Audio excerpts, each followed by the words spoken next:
Why hello there, my fellow townsman, Rhadamant here. Thank you for tuning in to Farthest Frontier, Episode 7, The City Walls. Firewood's not looking so good. Yeah, I have 2 firewood cutters on it right now. I just hired a second one. So I've doubled the firewood splitters, and I will make sure that we get more wood. So I'll do that right now because I have a lot of stone.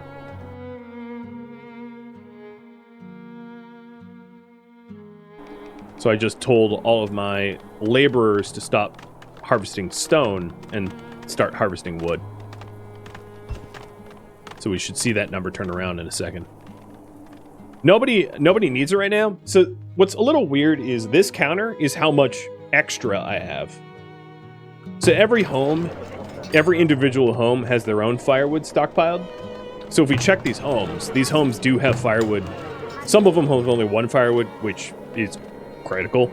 But a lot of these homes do have firewood at the moment, which means that, okay, now they're starting to run out, but they weren't running out for a bit.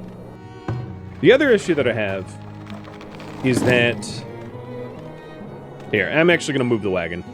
I'm moving the wagon next to the fire splitter, so that the individual laborers have to haul the wood further, but the woodcutters don't.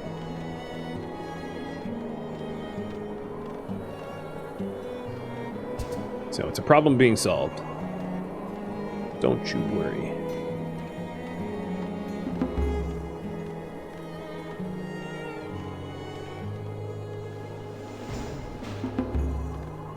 Seven away from the pop.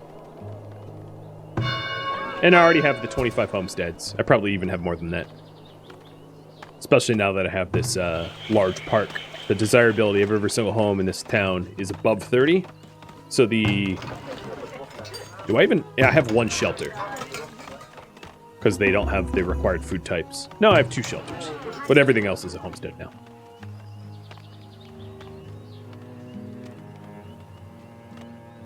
Okay, with the wagon parked here full of logs, we should see the firewood spring back into a healthy position.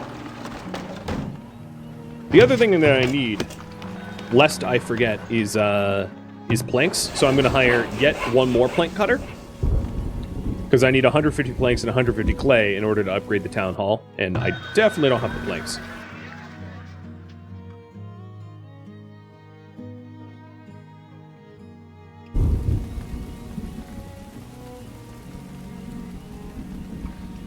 And I'll go overtime just to get the upgrade done.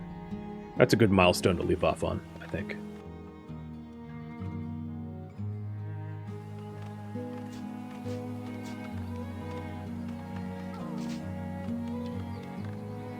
Zach, thank you for the sub, man. And tier 2 it to boot. Oh man. Wow, that is a rough 51. Holy cow. But yeah, she just died from that boar because Gunnar decided to run instead of fight.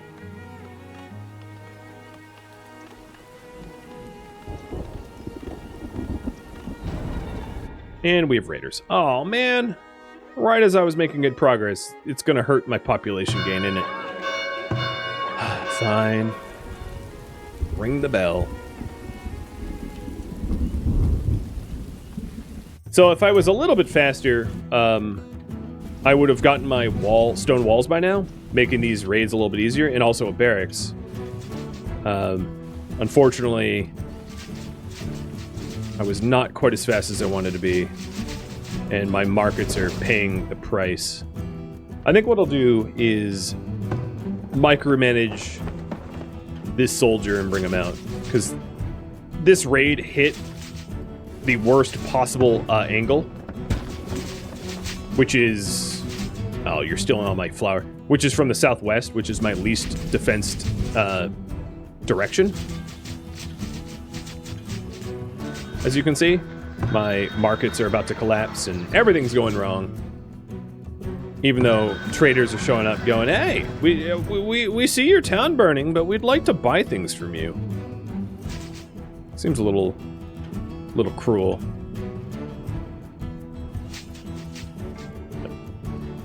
kind of like carpetbagging or something. But yeah, this is going to be a bad raid. So this is why you would... Oh, there goes the market. This is why you... Oh, wow. There goes the everything.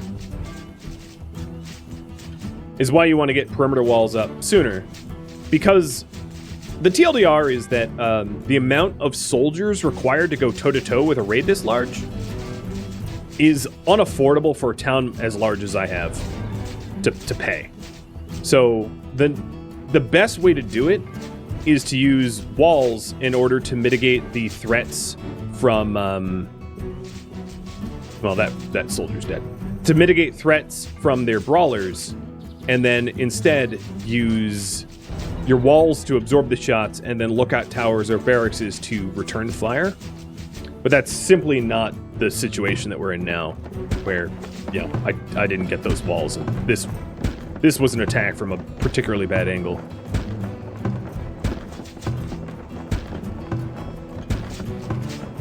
We can rebuild it. We have the resources. It's just frustrating. So something else I could do at the cost of people's lives, which is unfortunate, of course, is to just have them go out and to clear out the remainder. Because I don't have any soldiers, but I do have numbers. And I could pretty easily kill the remaining warriors. As you can see, they're already fleeing. It just makes the milestone of what I need to obtain in order to grow.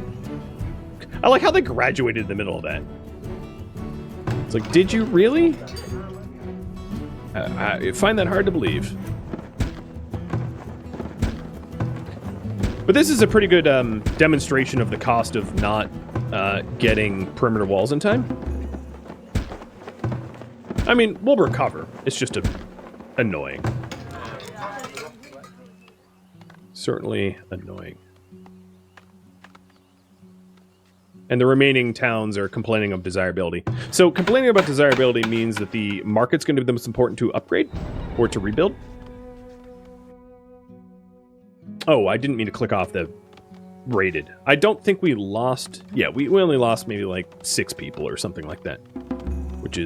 Which sucks, of course, but, you know, it was mostly the loss of the infrastructure, which is what hit hard.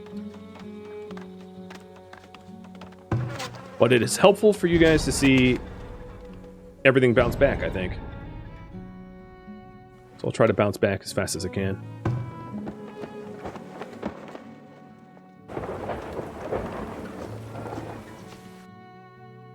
Oh, not Gunnar 2. Yep, he's dead. He decided to go toe-to-toe with a bear until he just died.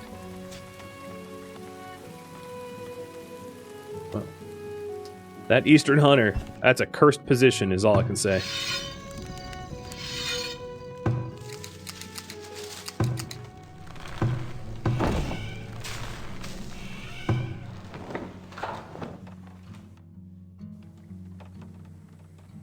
Word has it that I have food.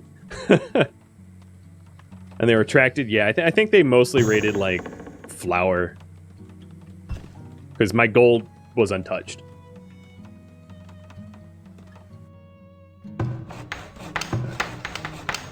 School site is the next high priority. I'm just trying to make sure that the desirability bounces back up to at least the 30 threshold, so that the houses aren't downgraded.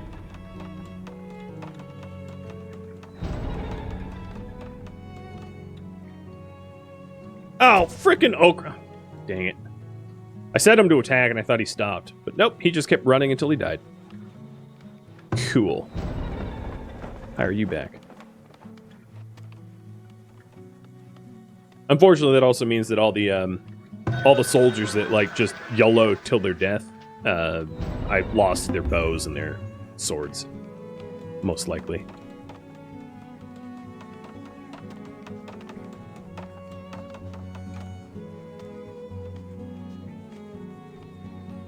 I'm going to add a few extra builders to make sure that things get rebuilt expediently. But most of the missing infrastructure is already done.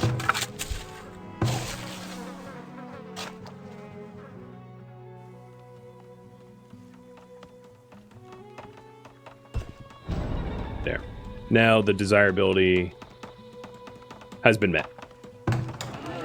These cobwebs are lying. The desirability is fine. Just hasn't recalculated. And we're almost... Only one person is almost at the moment, so we're almost there.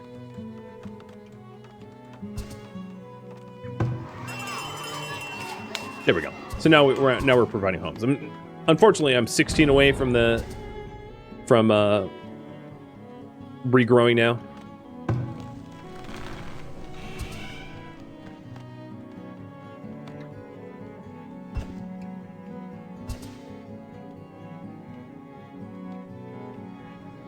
But with a little immigration, a little luck, we'll bounce back.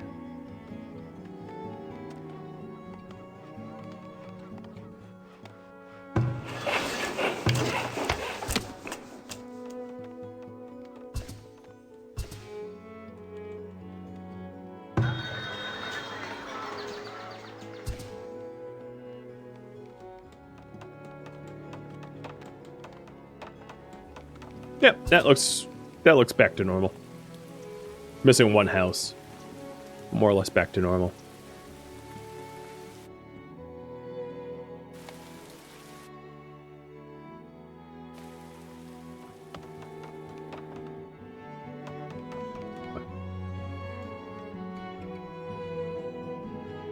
Moving the old storage cart down to all these trees that I just set up to be harvested by our 34 laborers. That's a lot of labor. So we should see a mass cut here, and that will help to supply the firewood and wood planks to bounce back fully. But I think everything that got destroyed has been repaired at this point, except for... No, that's actually just upgrading. Cool. So yeah, I think everything bounced back.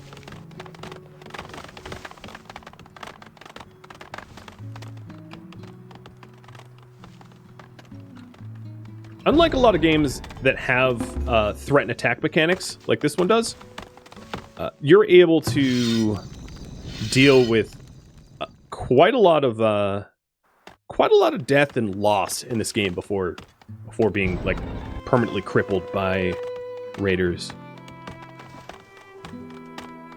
But if the next raid is probably going to have on the order of like, I don't know, 35 raiders or so, and some of them are going to be shield wielders, which are particularly hard to kill.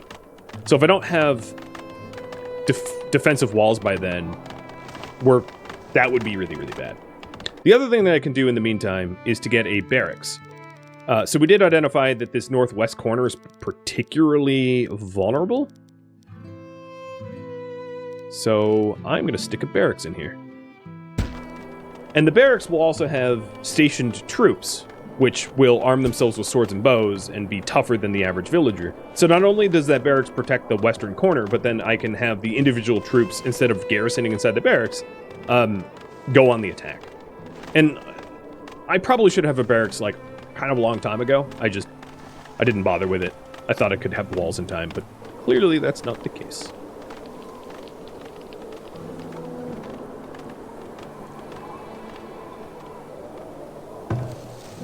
Fruit yield is starting to look good, though. The tree maturity is getting up there. The peach trees are fully mature, which is great. The apple and the pear are still working on it. But that is becoming a pretty reliable source of food. Keeps the scurvy at bay.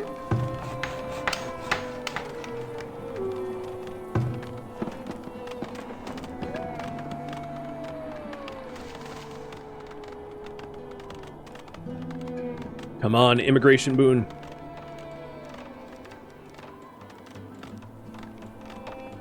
Bring me to 150.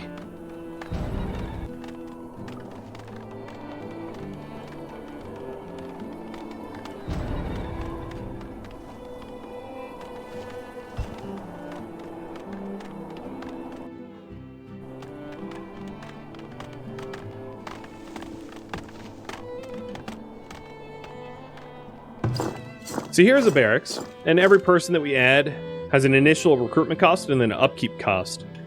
So I'll add 4 soldiers. They're going to seek weapons. They're not going to be able to find melee weapons, which is unfortunate, but at least they should be able to source bows and arrows, because I do have bows and arrows being made by my Fletcher.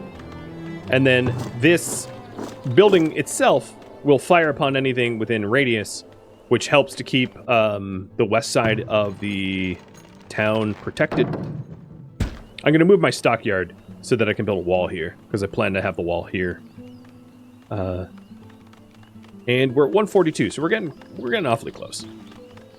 But here is the soldiers garrisoning. And then when you want to have them attack, you can either control them individually or control them with a flag.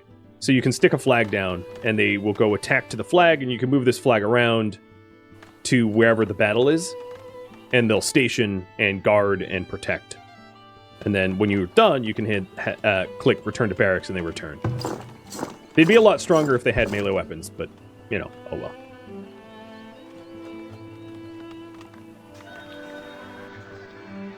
Let's see if I can buy the melee weapons.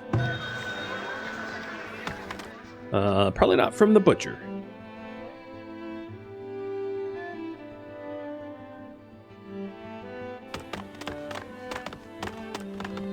But the Iron Clan most likely will be the second trade to visit, and they pretty much always have weapons.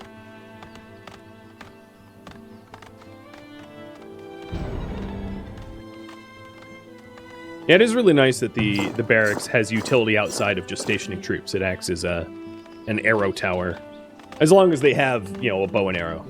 As far as I know, I'm not certain about that, but yeah, it does act as its own shooting tower, and it's pretty tough too. If you look at the HP on this thing, it's got 3,500 versus the lookout towers at 650. So it's really hard for raiders to quickly take it down, which is great. Hopefully that will keep us protected. The current priority is still grow to 150, level up. Just been taking me a while.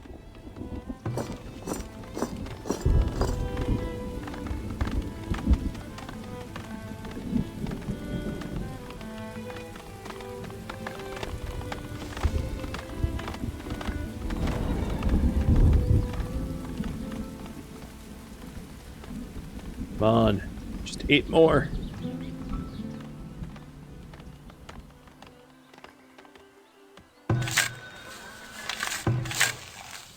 Fertility of these fields are now pushing 80%. So the crop yield should be even higher, provided that there isn't disruptions like raiders showing up right around harvest time.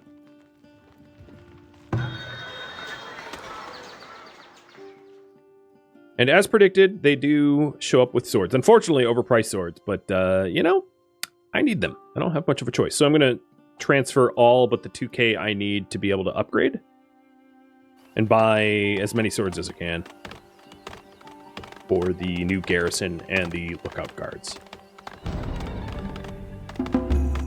Oh, 150! We got it. Now I just need to get about 90 more planks and we're good to go.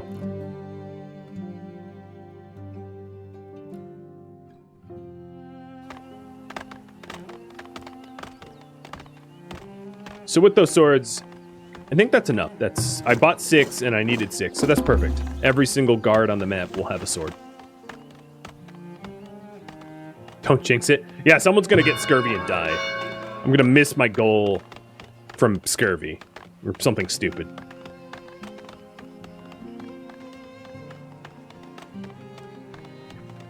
Now I'm exceedingly worried.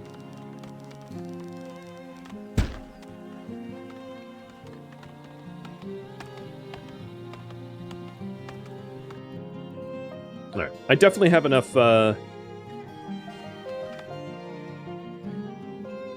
definitely have enough trees for now. So I'm going to have them stop cutting down these trees and reposition to the northwest for more stone, because stone walls hopefully will be a thing that I'm building in a second.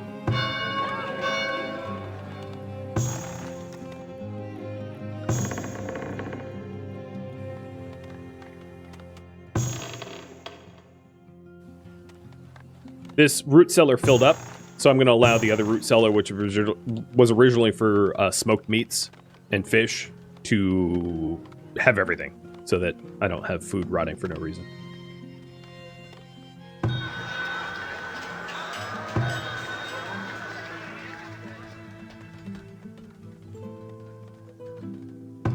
So, not wanting to miss my opportunity, I will hire as many woodcutters as I possibly can to hit that 150 wood plank.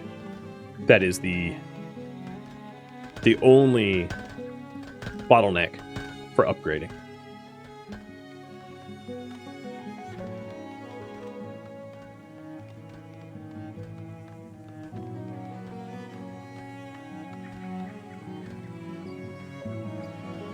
I think my hunters are having a really hard time finding game. They just don't automatically hunt boar. And I don't have the patience to manually tell them to do it. How about our western hunter? He's been like left alone to his own devices. He doesn't even have arrows. This idiot is trying to hunt without arrows. Great. Yeah, I'm sure he's been so successful throwing his bow at deer faces. Why don't you have arrows? I have 142 in stockpile. You're just lazy. Got it.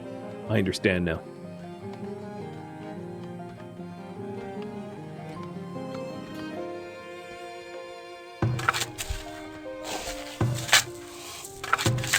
There doesn't seem to be any diseases on these crops, so there should be pretty good yield for food this grow season. All those southern fields look okay. I might need to readjust to remove carrots from this grow cycle, because the fertility, I might have calculated it wrong, but the fertility looks real bad.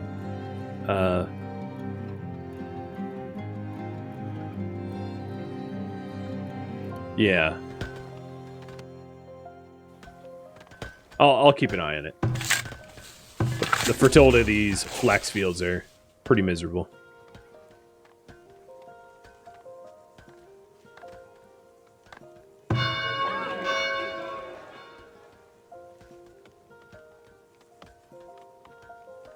Yeah, maybe I should adjust it now.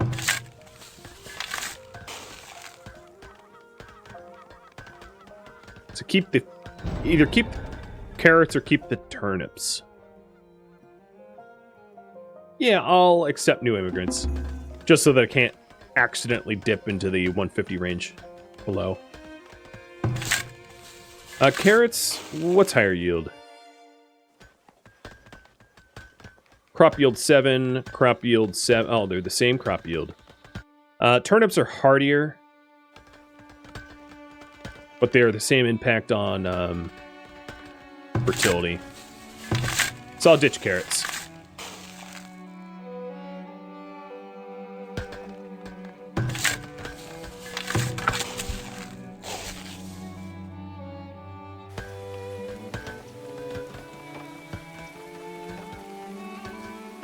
So once this current harvest season is done, I'll remove this carrot and put in clovers. Getting really close to that wood plank count. Real close.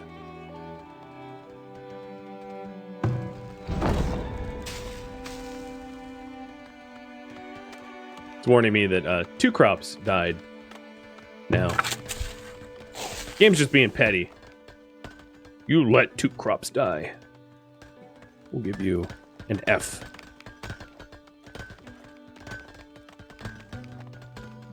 Is this just a banished copy? In my opinion, no. It's pretty novel. Has a lot of mechanisms that banished never had.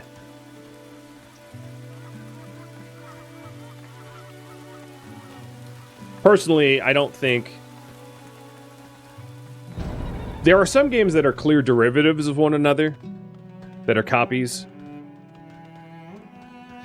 But I can't really think of very many games that are like just a banished clone, because there's a lot of game mechanics the banished lacked that almost every game since has added, because, you know, those games learned that people felt like banished didn't have those. Like, when playing banished, it's like, all right, where's combat? Like, that's what almost everyone's reactions are.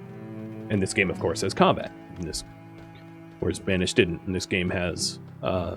This game is actually more like the Anno series, I would say. A lot more like Anno than Banished. Has a lot of very similar game mechanics to Anno. While also introducing some that Anno doesn't. But it depends on the Anno you're talking about. I'm talking about like the 1700 Annos, not like the Anno 2205 or whatever it is. You know, not the futuristic ones and not the like caveman Annos.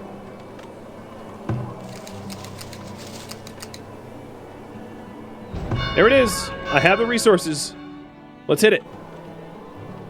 And hit it as a priority. Finally.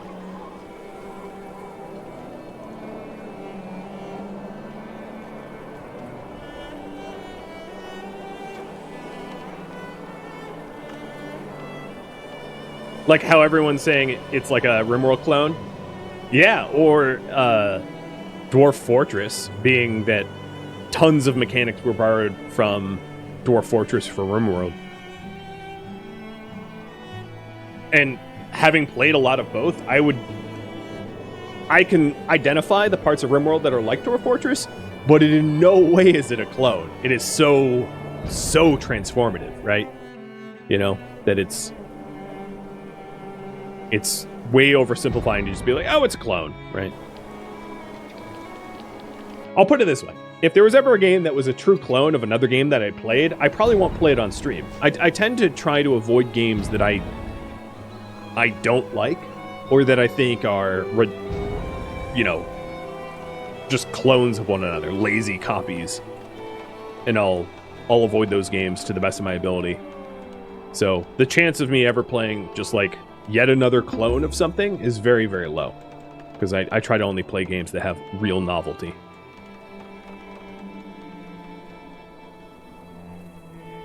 But yeah, Smoke Ribs, when you say inspired by, absolutely.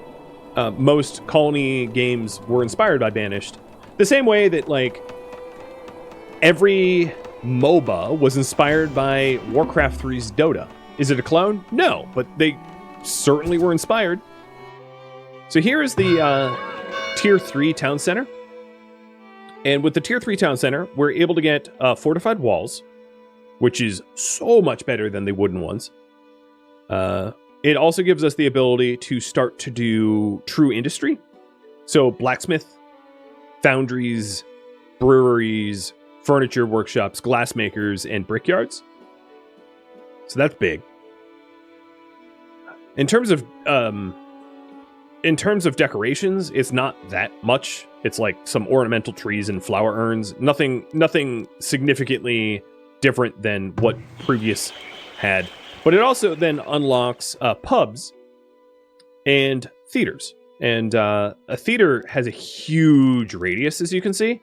Like, the theater placed here affects every single house. So the theater is generally, for Tier 2, your markets are the centerpiece of your society. And then when you unlock level 3, you typically want to build your theaters sort of in the middle of 4 markets that have houses around it. So that's sort of the meta. It really is dependent on how flat your terrain is, because sometimes it's just simply impossible to get 4 markets. If you think of like a die, like a rolling dice, and you think of the way the 4 dots on a die are laid out, you're going to want the theater where the 5th dot for the number 5 on a die would be. That's sort of the meta. And then you build them like that. It's very procedural, and, you know, the meta is all laid out the same. So I usually just avoid the meta because, you know, ultimately I think it's a little boring. But I think what the very least I will do is I will lay out walls for the town as a leaving off spot, so that we've got some walls.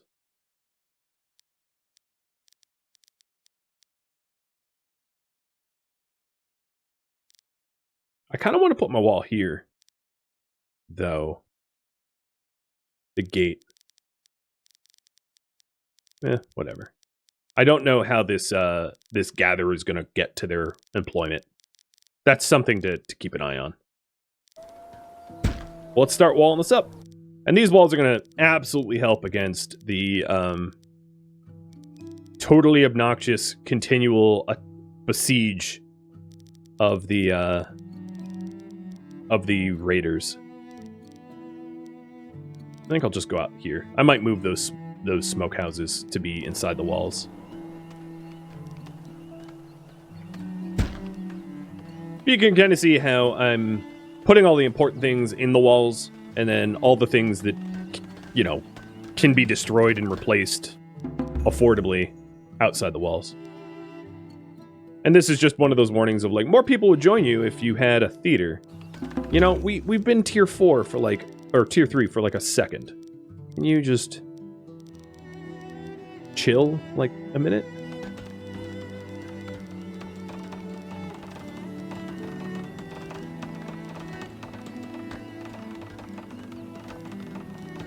What is...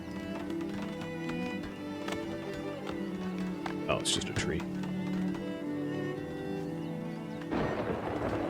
So each of these wall segments is 2,200 health, and it really only helps you if you have the ability to have shots fired over the walls. Oh god, that looks weird because of the way it's binding to the fence. I might need to change the way that fence is laid out. But yeah, so the walls are going to allow your archers to land a lot of shots while the raiders attack the walls, so that it's more cost-effective to protect your towns, in other words. So one of the things I can do here is replace the fences and the fence gate with the walls and the wall gate. Let's do a clear for... buildings, and clear out this fences and replace it with a wall, or not, because apparently I can't click very well, so I'll just do it manually. Slower, but instant.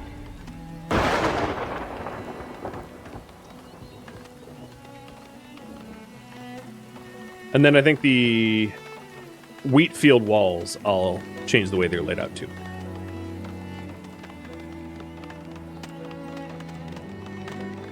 This is the carpal tunnel wall deconstruction game.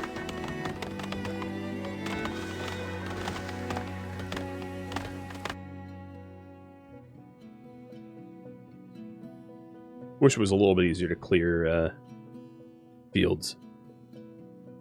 There we go. That's not so bad.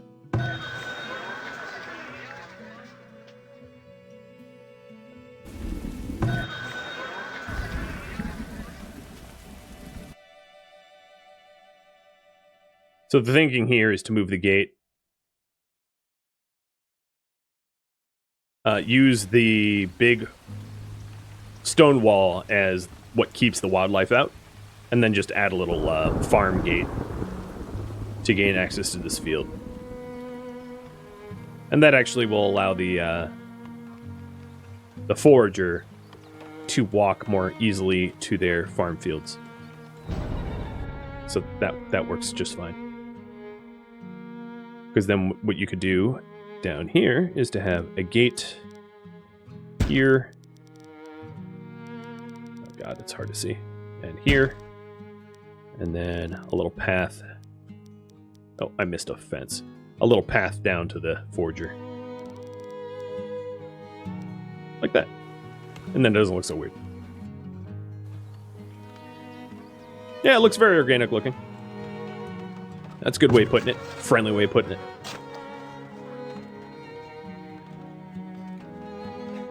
And the gates here will snap shut automatically when raiders are near, as you might have saw with the archer towers that I had.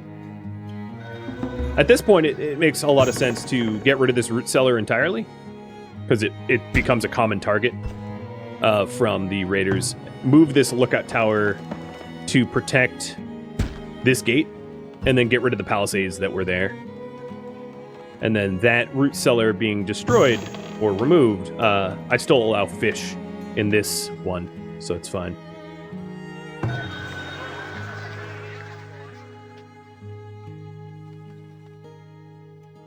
Sure, I will sell you wood. Silly Iron Clan. You don't understand how to chop your own trees.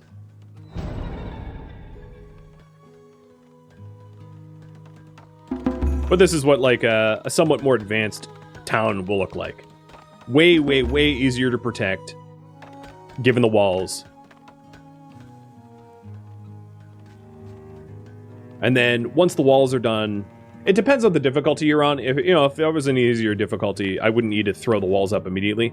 But then, after the walls are done, focusing on getting a forge and blacksmith and all that stuff. Oh, let's use our soldiers. I see a bear where I don't want bears, and I haven't really used these soldiers. They've been paid 5 gold pieces per season. And of course I told them to return to the barracks, because I misclicked. So what's really important when you're laying out your town is to lay it out in such a way that you accommodate for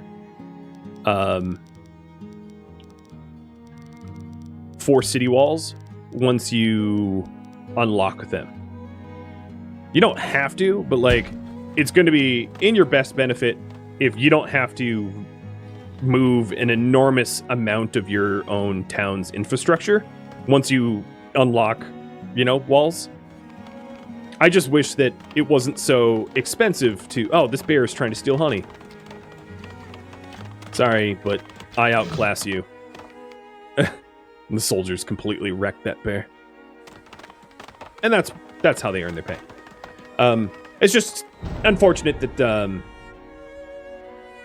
that palisades are just, in my opinion, unreasonably expensive for their wood costs, given that inevitably you just upgrade them to stone. Basically, at least in my theory, the amount of time and effort it takes to build palisades isn't worth it, because it's just cheaper and easier to tech up to tier 3 to get stone and not have to lay out every single wall and then go back over and upgrade it to stone. It's like twice the labor, right? Because otherwise you're just upgrading each individual one and it sucks.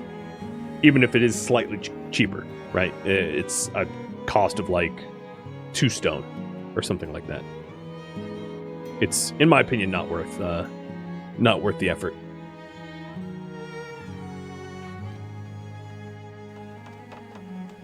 You never seen predators assault a town? I know, it's a little weird that I have predators constantly mess with me. But soon they'll be walled out. And I won't have to worry as much. Let's get a lookout tower down here, too. There's a slight hill here that I'll use to guard it. And you just want your lookout towers, if you can afford it, to, like, on Vanquisher difficulty. This might be relevant if you're a Pioneer or Trailblazer. But on Vanquisher difficulty, to overlap with one another so you have full fields of fire. That way you can protect your town. So build walls and towers. Now that we have something worth stealing, we want to protect it. Oh, shoot. That was dumb. I let the trader that wanted to buy the wood leave. Oh, well.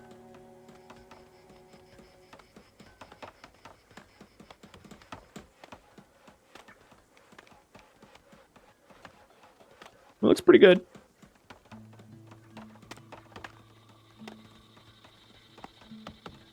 In fact, I could have hired a lot more builders. I have so many laborers. I have so many people that aren't really working at all. They're just cutting trees or harvesting stone. Sitting around doing almost nothing.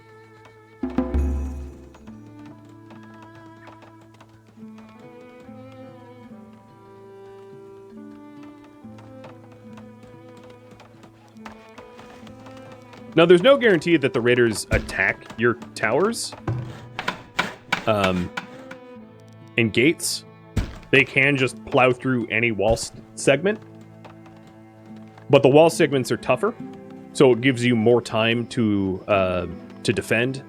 Whereas the gate segments are 1800, the wall segments are 22.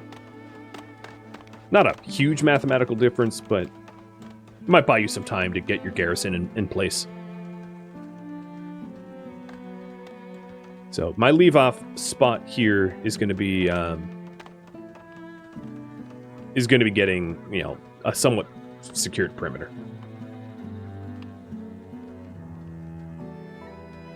What enemies? Oh, human raiders. I guess you weren't here for that, but not too long ago, what was it, 31 armed men came in and smoked half my town. Like, I would say at least half the houses were destroyed, and the market was destroyed, and the school was destroyed. So yeah, we're not walling for wolves. You definitely wouldn't have to. We're walling for human raiders.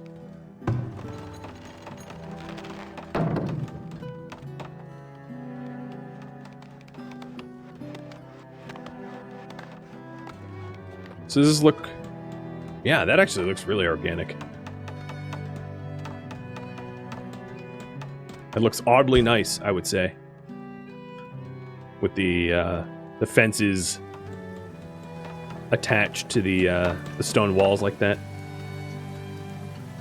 Yeah, raiders hate schools. How's this gate look? Oh, that looks good too. I think it's missing a fence segment. I haven't had a single crop be eaten by wild animals, though. So I'm, like, building protections that I've not once used. Better to have them and not need them than need them and not have them, I guess. And also, every deer I've ever seen would easily be able to hop this wall like it's nothing. But, you know, the game says the wall is... He's impassable by deer.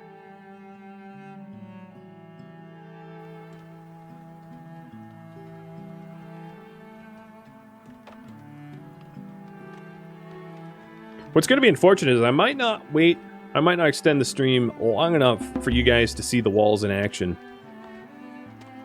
But there we go. We do have a full secured perimeter as far as I could tell. I don't think there's any holes in it. We're ready to bring on the zombies. Towers are pretty expensive, which is fair. The other thing that I could do is double up the workforce in the towers to have 2 guards per. Which is, you know, a lot more arrows downrange. And then once I have the iron to be able to upgrade the towers, which, you know, increases the attack range as well. So that I need fewer towers, but they're better.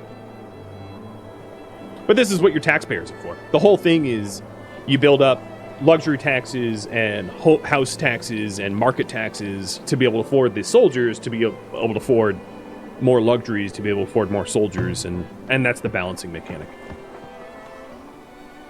But now I have, I believe I have 2 guards per tower. Oh, and I still have this tower too. I forgot about this one. I don't really need this one. I'll put it up here.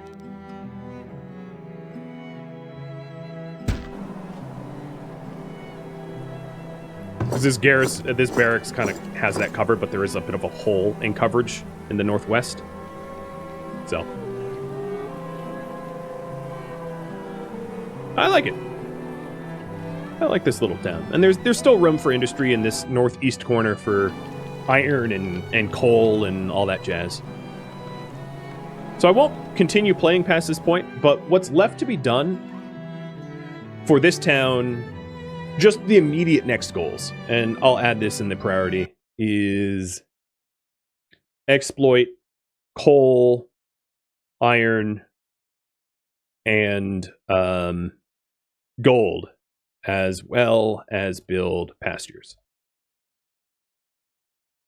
So we're at a point of the game when you would want to start building iron mines and coal mines, depending on if they're available nodes. But I have, you know, iron here, coal here, so on and so forth. To forge your own tools and forge your own swords and make your own heavy tools. And then eventually make your own gold bars. You can, in the resources here, a foundry can make both iron and gold bars. You can sell gold ore. It's just not worth nearly as much as gold bars. And then blacksmith forge to make your own tools, weapons, and heavy tools. And brickyards, because the next upgrade for your town hall requires bricks, as does a whole lot of the buildings, because the additional things that you're going to want to make will be furniture workshops for the luxuries for the next tier of housing, and then a brewery to keep people happy, the theater to keep people happy, the pub to keep people happy, and that will increase the desirability of your town to allow for the next tier of building, which requires 65 desirability bonus and 3 types of foods. And then the other buildings left that I didn't mention would be, which I find are really important, would be the cooperage. Once you have a foundry to make iron, the cooper makes barrels, and the barrels can be used in your root cellars to increase or to decrease spoilage and to increase how long food lasts. And then also the glassmaker will make glass, and then the glass can be used by a preservist to preserve fruits and vegetables to last longer as well. And that way you've solved a lot of the spoiling, because a ton of the food that you make, that you harvest, just rots before you ever eat it. So that would be the other thing to do in tier 3. And then tier 4 is kind of late stage advanced colonies, which, include some of the best amenities and the fiercest raids. Then you're starting to fight like near triple digit raiders, which gets pretty nutty, but it becomes a bit of a tower defense game. But that's, my friends, is all the time I have for this stream, plus a whole bunch of overtime. Thank you for tuning in to Farthest Frontier, which originally streamed live on Twitch, February 14th. If you have any feedback or questions for me, let me know in the comments below. If you'd like to catch a live stream of mine, Rhadamant.com has my stream schedule and countdown timers to upcoming streams. If you'd like to join my gaming community, Rhadamant.com also has a link to Discord, as does the description of this video. Thank you so very much for watching. A special thank you to my Patreon patrons, Twitch subscribers, and viewers like you that support the channel and made it all the way to the credits. I hope to catch you next episode or an upcoming stream. Farewell, my fellow Pathfinders.